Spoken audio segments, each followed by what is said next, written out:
What if I told you there was a god so terrifying that even Aztec emperors trembled at his name? A deity so powerful that entire civilizations restructured their societies around his hunger? This isn't fiction. This is history. And today we're diving into the darkest corner of Aztec mythology to uncover the truth about Tezcatlipoca, the smoking mirror, and why the Aztecs believed child sacrifice wasn't just necessary, but morally right. Tezcatlipoca wasn't just another god in the Aztec pantheon. He was one of the most important deities, a central figure whose influence shaped an entire civilization's worldview. Imagine a being so fundamental to existence that the Aztecs believed the universe itself depended on his satisfaction. This was Tezcatlipoca, the god of the night sky, hurricanes, obsidian, and conflict. But here's what most documentaries won't tell you. The Aztecs didn't just fear him, they revered him. They believed their very survival depended on feeding his insatiable hunger. Let's step back in time. Picture Tenochtitlan, the magnificent Aztec capital that once stood where Mexico City now thrives. In 1487, the Templo Mayor, the Great Temple, was expanded in a ceremony that would shock modern sensibilities. Historical accounts suggest 80,400 prisoners were sacrificed over 4 days. But this wasn't random violence. Every drop of blood, every life taken, was part of a meticulously calculated cosmic equation. The Aztecs believed the sun needed nourishment to rise each morning. Without sacrifice, darkness would consume everything. Tezcatlipoca, represented by the Ursa Major constellation, was the night sky personified, the very darkness that threatened to swallow the sun. His name literally means smoking mirror in Nahuatl, the Aztec language, referring to the obsidian mirrors through which priests claimed to see the future. Unlike many gods who represented singular concepts, Tezcatlipoca embodied paradox. He was both creator and destroyer, patron of kings yet capable of reducing emperors to beggars overnight. Now, let's address the elephant in the room, the children. While Tezcatlipoca is primarily associated with warrior sacrifices, the broader Aztec sacrificial complex did include children, but not for Tezcatlipoca specifically. The rain god Tlaloc demanded child sacrifices, believing their tears pleased him. But here's where it gets philosophically profound. The Aztecs saw all sacrifice as interconnected. To them, Tezcatlipoca represented the fundamental truth that existence requires destruction. As the bringer of both good and evil, he was the very embodiment of necessary change. Imagine being an Aztec parent in the 15th century. You've been taught since childhood that the universe operates on a delicate balance. The sun battles darkness each dawn. Crops need rain. Rivers must flow. And all this requires payment. When drought threatened, when crops failed, when enemies approached, the solution was always the same: payment. Blood, life. The Aztecs didn't view sacrifice as murder. They saw it as cosmic reciprocity. Just as plants die to feed animals and animals die to feed humans, humans must die to feed the gods. Without this exchange, the universe would collapse. This wasn't superstition. It was their understanding of physics. To the Aztec mind, refusing sacrifice would be like refusing to pay taxes in our society. Eventually, the system collapses. Tezcatlipoca, as the patron deity of warriors and kings, sat at the center of this system. Originally a deity from the Toltec peoples, he was primarily seen as the god of night and sorcery.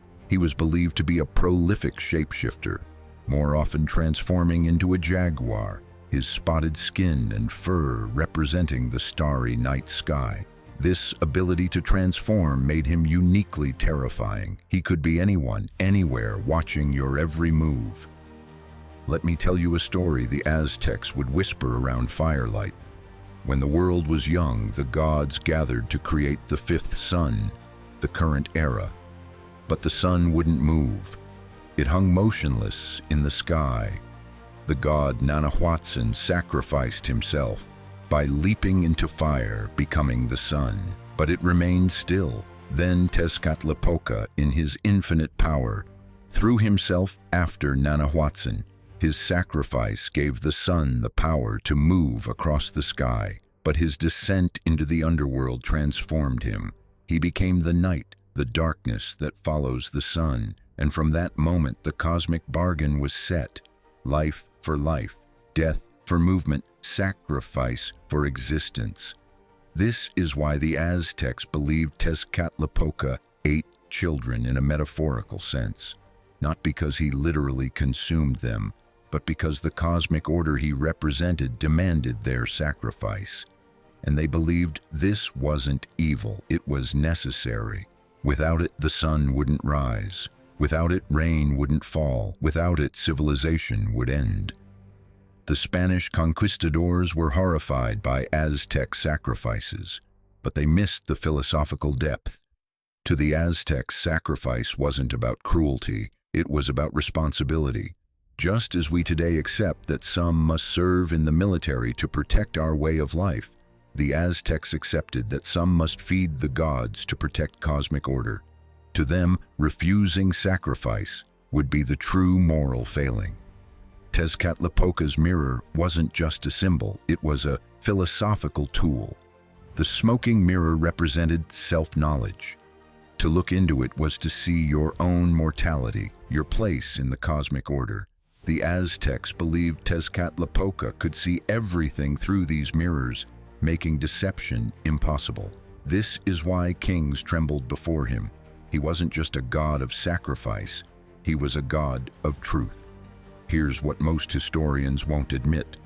The Aztec sacrificial system worked. For centuries, it maintained social order, distributed resources, and gave meaning to existence. When drought came, they had a solution. When war threatened, they had a ritual.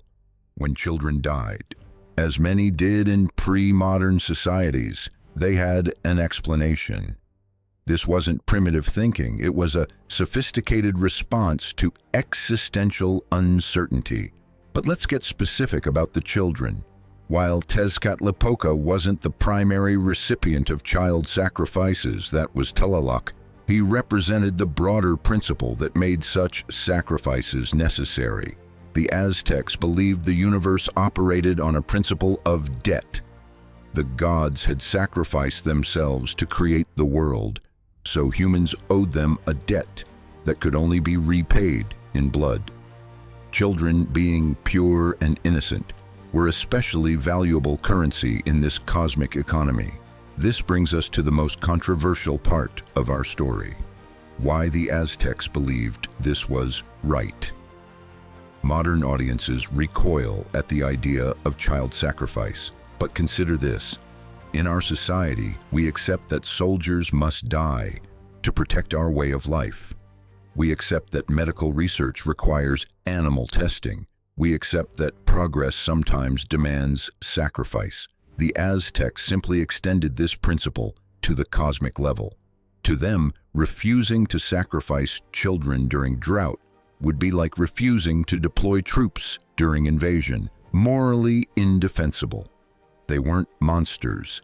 They were people operating within a coherent, if horrifying to us, ethical framework. This is the uncomfortable truth many documentaries avoid. The Aztecs believed they were doing the right thing. They believed the alternative was universal destruction. Let me share a chilling account from Bernardino de Sahagún, a 16th century friar who documented Aztec culture. He described a ritual where children were dressed in finery, their tears considered sacred. When asked why they cried, Aztec priests replied, "Because they are going to see the sun's father." To the Aztecs, these children weren't victims. They were honored emissaries to the gods. This perspective reveals Tezcatlipoca's true role. He wasn't just a bloodthirsty deity, he was the enforcer of cosmic law. His smoking mirror reflected not just images, but truth. To deny sacrifice was to deny reality itself. In the Aztec worldview, Tezcatlipoca wasn't evil for demanding sacrifice. He was just. He maintained the balance that kept the universe functioning. The Spanish conquest changed everything. When Hernán Cortés arrived, he deliberately targeted Tezcatlipoca's temples, understanding that destroying the god's physical presence would weaken Aztec resistance. The Templo Mayor was razed, replaced by a Catholic cathedral. Tezcatlipoca's mirrors were shattered. His priests were silenced. But his legacy remains in Mexican folk traditions, in the Day of the Dead, in the persistent belief that life and death are inextricably linked. Today, scientists studying Aztec sacrifice sites are finding evidence that challenges our assumptions. Many sacrificial victims show signs of being well-nourished prior to death, suggesting they were treated with respect. Some show healed fractures, indicating they received medical care. This wasn't random violence. It was ritualized, meaningful, and deeply embedded in their understanding of reality. So why does this matter today?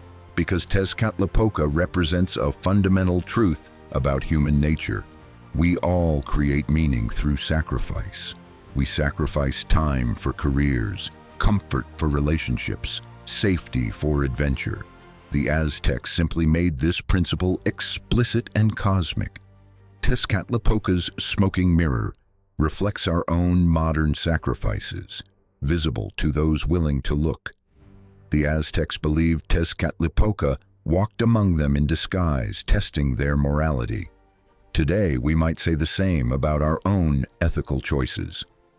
Every time we choose convenience over sustainability or profit over people, we're making a sacrifice with cosmic implications. Tezcatlipoca's lesson isn't about blood, it's about responsibility. This brings us to the most profound question. Were the Aztecs right? Not about the mechanics of sacrifice, but about the fundamental principle that existence requires payment. Modern physics tells us energy cannot be created or destroyed, only transformed. The Aztecs saw this cosmic truth through a different lens, but the principle remains. Nothing comes without cost. As we conclude, consider this. Tezcatlipoca wasn't erased by the Spanish conquest.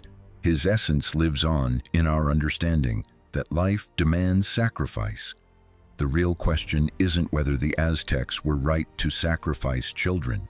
It's what sacrifices we're making today that future generations will judge as barbaric. If this video made you question everything you thought you knew about ancient civilizations, do me a favor. Smash that like button. It tells YouTube you're ready for more forbidden history. Subscribe and hit the notification bell, because next week we're diving into the Siberian spirit that possesses people during the polar night, a creature so terrifying entire villages would abandon their homes to escape it. This is the untold history they don't teach in school. This is the mythology that shaped civilizations. And this is why we must keep questioning, keep exploring, and keep honoring the complex truth of our past. Until next time, remember, sometimes the darkest gods reveal the brightest truths.